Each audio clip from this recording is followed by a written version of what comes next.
Wow, what a beautiful day for this. Thank you, and welcome to the White House. You know, it's wonderful to be with so many friends here today. The story of the disability community, of all of you, is a story of fearlessness and resilience. It's the story of tireless dedication and overcoming incredible obstacles, both figurative and concrete. Who could forget the image of then 8-year-old Jennifer Keelan Chaffins leaving her wheelchair behind to crawl up the congressional steps along with dozens of other disability rights activists, showing the world what it was like to be denied access to the people's capital. Because of the work of thousands of courageous people like Jennifer, who refused to be silent about the indignities that they faced, who built coalitions and unified advocates, unions, and civil rights leaders, who held on to the hope of a better way, the Americans with Disabilities Act was signed into law 32 years ago.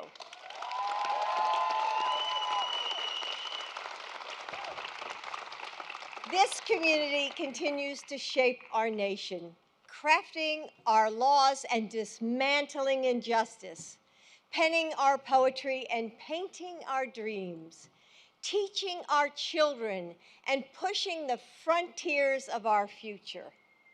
So you all probably know I'm an English teacher.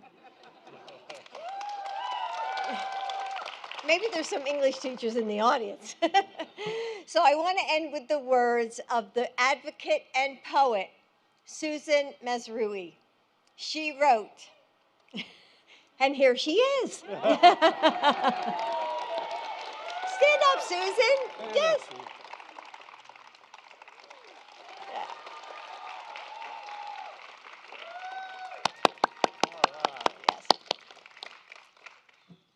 All right, these are your words. We are not the problem. We are problem solvers. We have changed the world. Tomorrow, we fight the inequity that remains. Tonight, we celebrate disability, the power and the pride.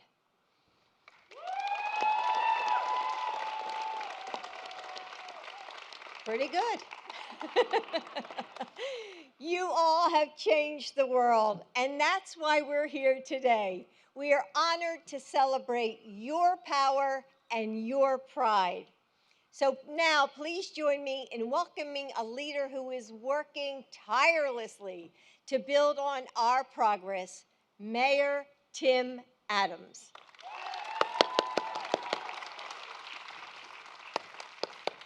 Need some help?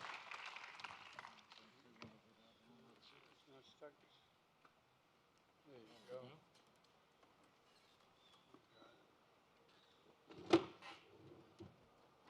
Thank you, Mr. President.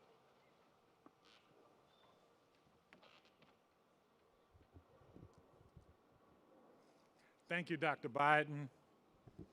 Greetings, distinguished guests. I am humbled and deeply honored to be here today with you, talking about a topic that is so critical to me and to the lives of so many others. In 1990, when the Americans with Disabilities Act became law, I was a young man. I had just started my business the previous year.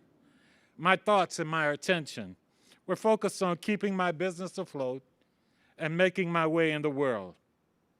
Everything changed for me in 2003 as I suffered an incomplete spinal cord injury that left me a paraplegic and the electric chair as my mode of mobility.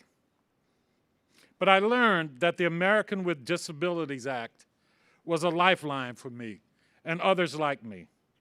By codifying the right to equal opportunities, independence, and economic self-sufficiency, it ensured that I could still open doors or move down the sidewalk on my own, and that I would continue to be in the room and be part of the discussions and the opportunities for my business to grow. When I think about where we are as a country, and I think about being a disabled person, I use 3 words to describe the situation. Creativity.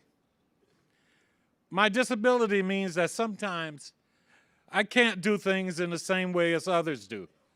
I have to adapt and to be creative in accomplishing tasks that others take for granted. The ADA has allowed us to imagine a world where adaptations are possible for all. Ingenuity. This goes hand in hand with creativity. Technological advances have given me mobility and independence. This state-of-the-art modernized wheelchair and the electric ramp that lowers it out of my van weren't always an option for people like us. The ADA fostered invention and transformed existing technologies into solutions for those who couldn't see or hear or were limited in their mobility. And productivity. Oh, I was able to grow my small business into a national business that it is today because I could work. You see, I could travel, build relationships, get funding, meet people where they were, because there were true mobility solutions for me. And yes, I have to say I was able to move forward with the dream of becoming the mayor of the city of Bowie, one of the largest and most diverse cities in the state of Maryland. Today, I'm delighted to be here celebrating the many, many life-changing successes of the 1990 Americans with Disabilities Act. After 33 years, it is as relevant and essential as it ever was. But the journey to equal access continues. There will be elevators that don't work or are too small for a large motorized wheelchair, or handicapped parking spaces that won't be painted properly so that a wheelchair can be lowered. But you know what? I am extremely grateful for the strong leadership of the Biden-Harris administration, and I am deeply touched by the personal commitment that President Joe Biden has demonstrated to this cause throughout his career.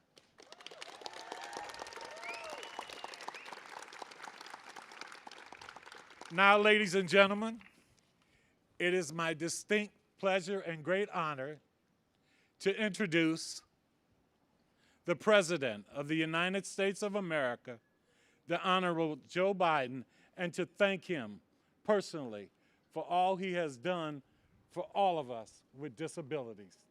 Thank you. God bless you.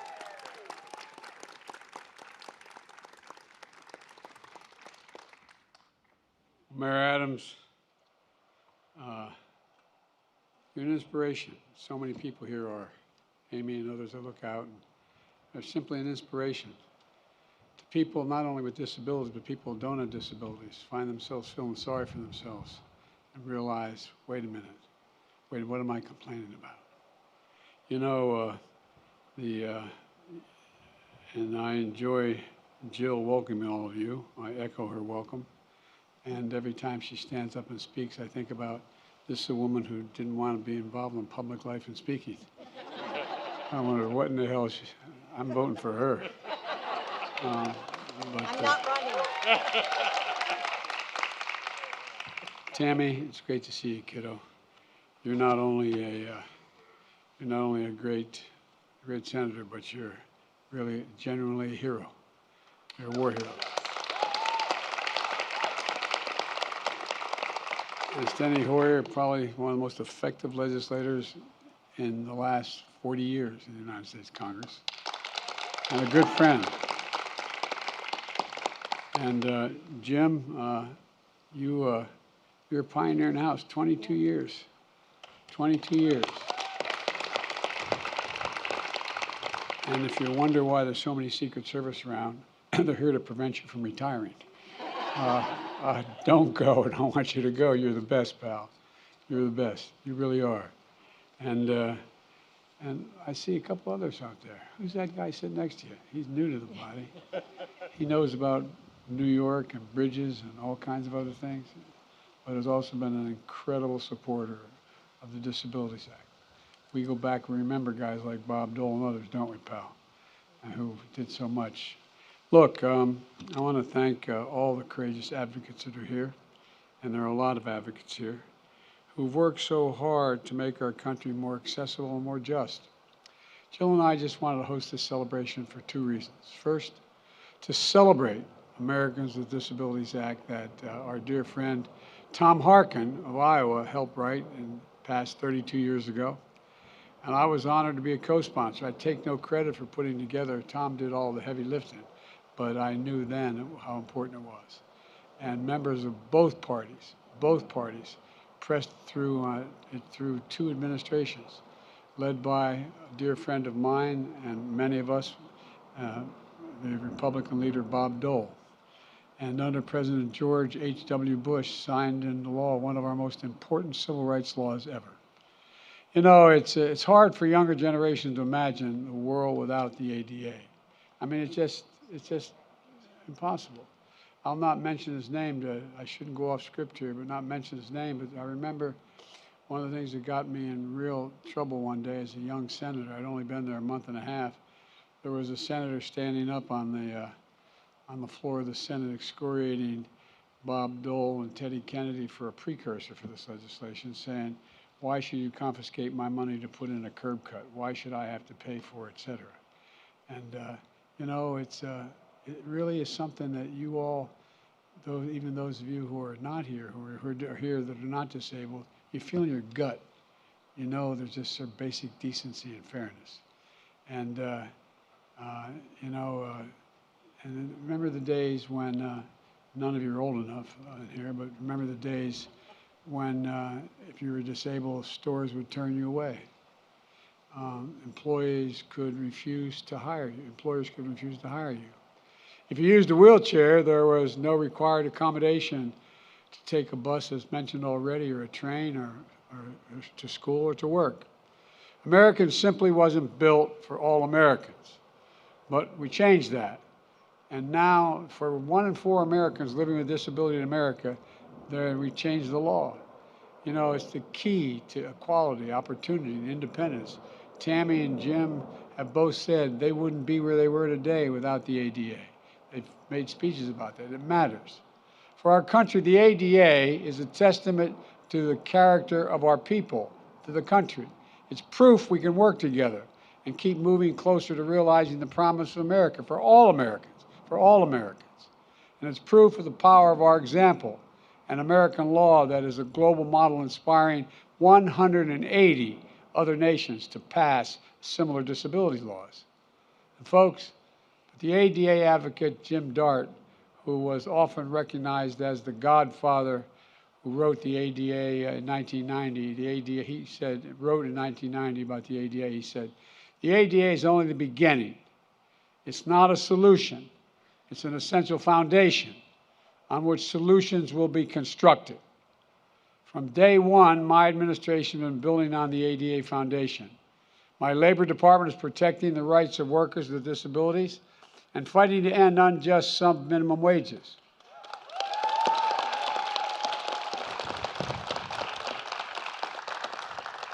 That's critical when today disabled Americans are still 3 times less likely than others to be employed and often earn less for the same work that's being done by others.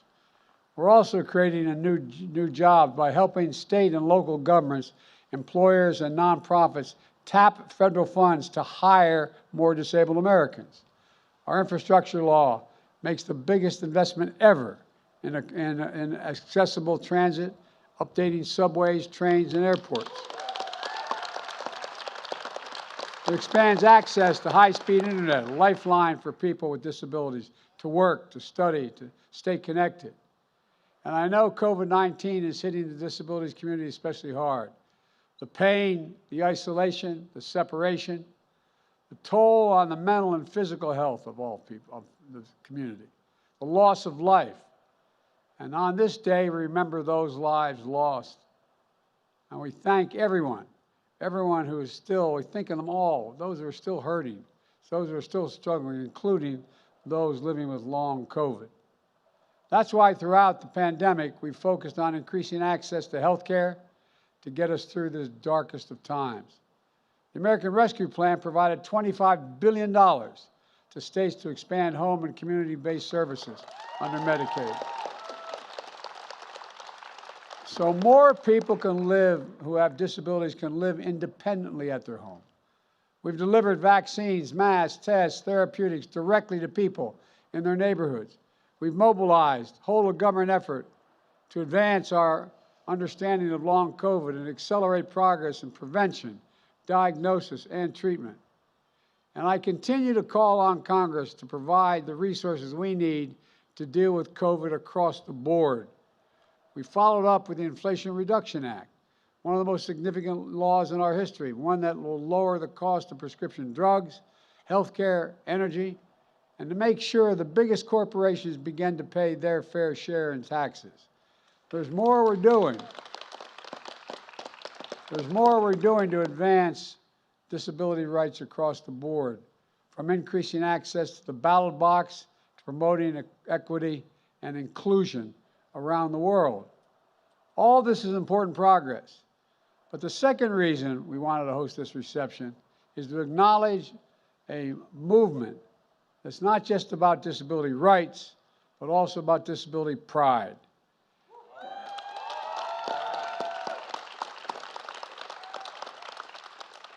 It's about recognizing disability isn't something broken to be fixed. For millions of Americans, their disability is a source of identity and power. Disability pride is about every American's equal right to be recognized for who they are. It's about celebrating the progress we've made and the future ahead. And one of the reasons I'm so optimistic about our future is because of our young people. They're the most gifted, best educated, talented, and accepting generation in our history. And joining us today is one of the generation's brightest lights. I'm going to turn it back to Jill to introduce them, but God bless you all, and may God protect our troops.